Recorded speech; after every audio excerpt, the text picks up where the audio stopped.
नमस्कार और स्वागत है। कानून की दुनिया ना अक्सर दो सिरों पर काम करती है।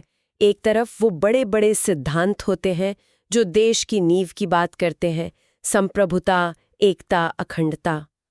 और दूसरी तरफ होते हैं वो नियम जो हमारी गली, हमारे मोहल्ले की शांति से जुड़े होते हैं। और मजे की बात यह है कि ये दोनों सिरे जुड़े हुए हैं। राष्ट्र की बड़ी सुरक्षा तब तक अधूरी है जब तक नागरिकों की रोजमर्रा की जिंदगी में शांति ना हो। कानून इन दोनों को एक साथ साधने की कोशिश करता है। बिल्कुल। और आज हम इसी संतुलन को और गहराई से समझने वाले हैं।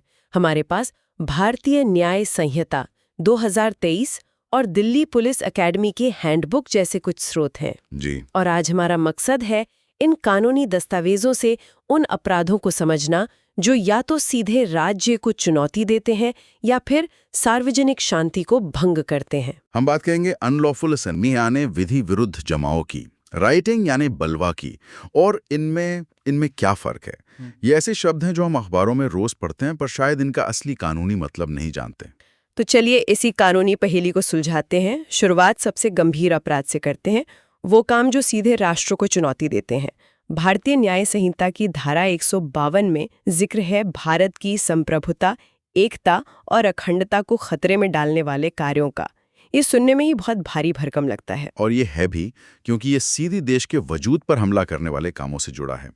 तो धारा 152 ये कहती है कि अगर कोई व्यक्ति जानबूझकर शब्दों से, मतलब चाहे वो बोले गए हों या लिखे हुए हों। लेकिन यहाँ जो बात मेरा ध्यान खींच रही है वो है कुछ नए जमाने के शब्द, इलेक्ट्रॉनिक संचार और वित्तीय साधन।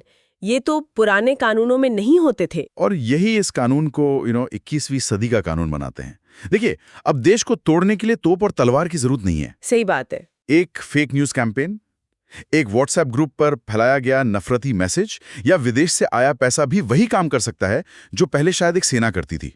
कानून इस नई हकीकत को पहचान रहा है। मतलब ये कि अब युद्ध सिर्फ सरहद पर नहीं, हमारे फोन की स्क्रीन पर भी लड़ा जा रहा है। स्क्रीन पे भी लड़ाया जा रहा है और कानून इस बात को मान रहा है। तो ये सिर्फ शारीरिक विद्रोह की बात नहीं है, बल्कि विचारों और पैसों के जरिए देश को तोड़ने की कोशिश भी उतना ही बड़ा अपराध है। बिल्कुल, इसीलिए इसमें अलगाववादी भावनाओं को भड़काना भी शामिल है। ये सिर्फ एक्शन के बारे में नहीं, बल्कि उस एक्शन के लिए जमीन तैयार करने के बारे में भी है। और सजा, इसकी सजा क्या है? सजा भी इसकी गंभीरता को दिखाती है। दोषी पाए जाने पर आजीवन कारावास या 7 साल तक की जेल और साथ में जुर्माना भी हो सकता है। ये एक साफ संदेश है कि राष्ट्र अपनी एकता से कोई समझौता नहीं करेगा। राष्ट्र की सुरक्षा की बात तो समझ आती है, ये एक बड़े फलक की चीज है। लेकिन यही सिद्धांत जब हमारी गलियों, हमारे चौराहों पर लागू होता है, जहां लोग इकट्ठा होते हैं, तो उसका रूप क्या होता है? यहीं पर अनलॉफुल असेंबली जैसा शब्द सामने आता है, जो हमें भीड़ के मनोविज्ञान और कानून की नज़र के बीच के रिश्ते को समझाता है। आपने बहुत सही तरीके से इसे जोड़ा है। अनलॉफुल असेंबली या विधि विरुद्ध जमाव सार्वजनिक शांति से जुड़ा एक बहुत ही दिलचस्प कॉन्सेप्ट है। भारतीय न्याय संहिता के अनुसार इसके लिए 2 शर्तें हैं। पहला, 5 या उससे ज्यादा लोग हों। 5 या ज्यादा, ठीक है। और दूसरा, उन सब का एक कॉमन ऑब्जेक्ट यानी एक साझा मकसद हो जो गैर कानूनी हो। साझा मकसद, ये थोड़ा धुंधला सा लगता है।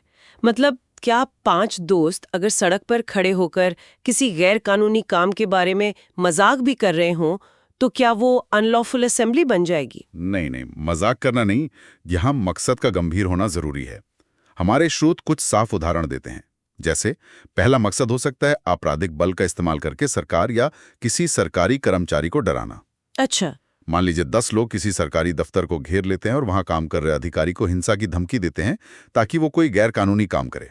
ये एक क्लासिक उदाहरण है। ठीक है, ये तो सरकारी काम में दखलंदाजी हुई, पर क्या किसी की निजी संपत्ति पर कब्जा करने के इरादे से जमा होना भी कानून की नजर में इतना ही गंभीर अपराध माना जाएगा? हाँ बिल्कुल, ये एक और उदाहरण है। जैसे किसी की जमीन पर जबरन कब्जा करने के इरादे से या किसी के घर में तोड़फोड़ करने के मकसद से 5 से ज्यादा लोगों का इकट्ठा होना।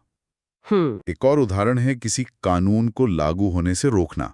मान लीजिए नगर निगम की टीम कोई अवैध कब्जा हटाने आई है और लोग लाठी डंडे लेकर जमा हो गए ताकि टीम अपना काम न कर पाए। ये सब गैर कानूनी कॉमन ऑब्जेक्ट के दायरे में आता है। एक चीज जो यहाँ सोचने पर मजबूर करती है वो ये है कि एक सभा जो पूरी तरह से कानूनी थी वो अचानक गैर कानूनी कैसे बन जाती है। मतलब वो कौन सा पल है जब इरादा बदलता है और कानून की नज़र में सब कुछ बदल जाता है। ये सबसे जरूरी सवाल है इस टॉपिक का। मान लीजिए 100 लोग किसी पार्क में शांति से किसी सरकारी निधि के खिलाफ प्रदर्शन करने के लिए जमा हुए हैं।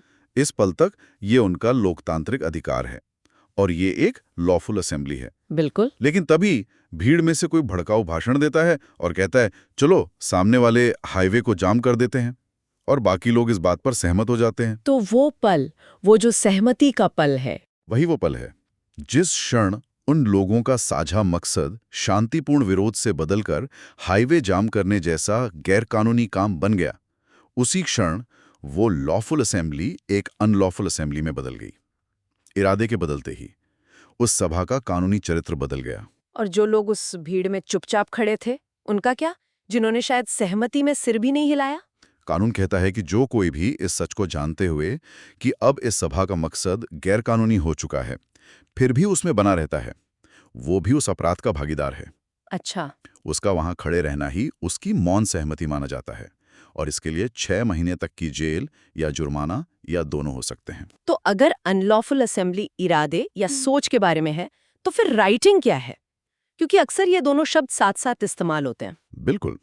अगर अनलॉफुल असेंबली एक गैरकानूनी इरादा है, तो राइटिंग या बलवा उस इरादे को हकीकत में बदलना है। ये उस कहानी का अगला अध्याय है। मतलब सोच से एक्शन की तरफ बढ़ना। एकदम सही। भारतीय न्याय संहिता की धारा 191 कहती है कि जब कोई अनलॉफुल असेंबली या उसका कोई भी सदस्य अपने उस साझा गैरकानूनी मकसद को पूरा करने के लिए बल या हिंसा का इस्तेमाल करता है, तो उस सभा का हर सदस्य बलवा करने का दोषी माना जाता है। हर सदस्य। संक्षेप में कहें तो unlawful assembly plus violence equals writing. यहां भी वही सवाल आता है, हर सदस्य।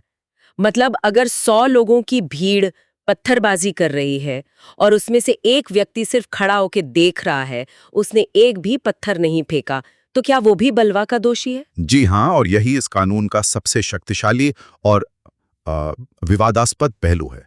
इसे कलेक्टिव रिस्पॉन्सिबिलिटी या सामूहिक जिम्मेदारी का सिद्धांत कहते हैं। कानून ये मानता है कि आपकी वहां मौजूदगी ही उस भीड़ को बल और साहस दे रही थी। आपका वहां से हटना जाना ये दिखाता है कि आप उस भीड़ के मकसद से सहमत थे, भले ही आपने खुद हिंसा ना की हो। लेकिन ये तो किसी निर्दोष व्यक्ति के लिए बहुत कठोर लग सकता है। सोचिए कोई सिर्फ ये देखने के लिए भीड़ में रुका हो कि क्या हो रहा है और वो भी अपराधी बन जाए। कानून इस बारीकी को कैसे देखता है? अदालत में ये साबित करना पड़ता है कि व्यक्ति उस कॉमन ऑब्जेक्ट का हिस्सा था। लेकिन कानून का उद्देश्य बहुत साफ है, लोगों को ऐसी हिंसक भीड़ का हिस्सा बनने से रोकना। अच्छा। संदेश ये है कि अगर कहीं हिंसा हो रही है तो एक जिम्मेदार नागरिक के तौर पर आपका काम वहां से हट जाना है, ना कि उस भीड़ का हिस्सा बने रहना। इसीलिए सजा भी बढ़ जाती है। सामान्य बलवे के लिए 2 साल तक की जेल हो सकती है। और अगर किसी के पास हथियार हो तो मामला और गंभीर हो जाता है।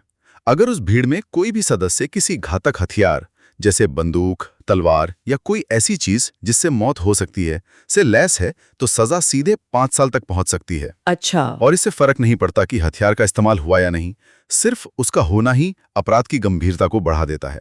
बलवा के साथ साथ एक और शब्द आता है, दंगा यानी एफ्रे। आम बोलचाल में तो लोग इन्हें एक ही चीज समझते हैं। क्या हमारे स्रोत इन दोनों के बीच के अंतर पर कोई रोशनी डालते हैं? ये एक बहुत अच्छा सवाल है, क्योंकि यहीं पर कानूनी भाषा की बारीकी सामने आती है।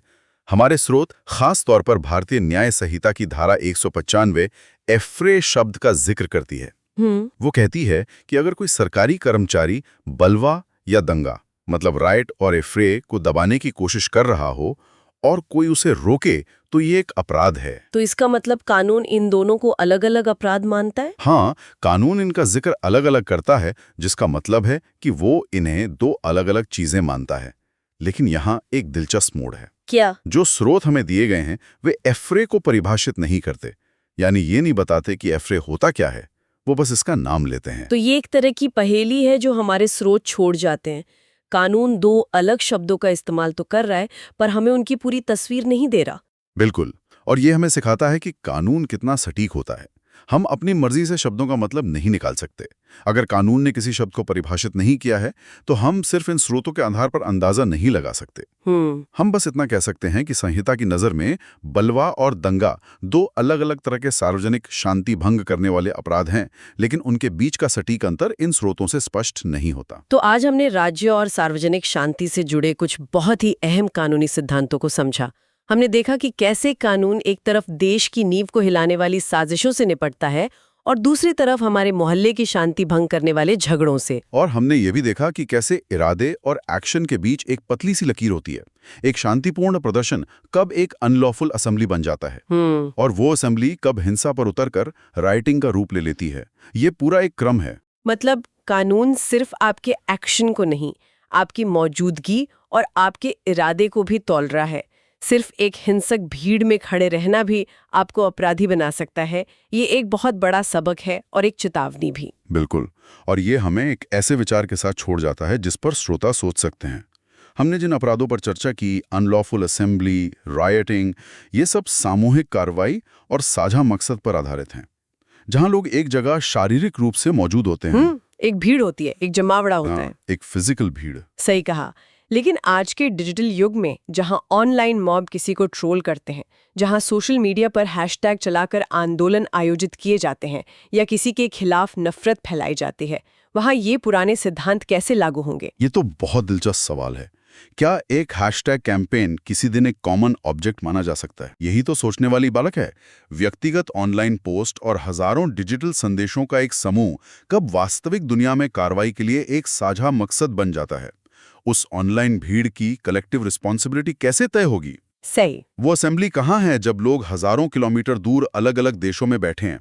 ये वो सवाल हैं जिनके जवाब भविष्य का कानून लिखेगा।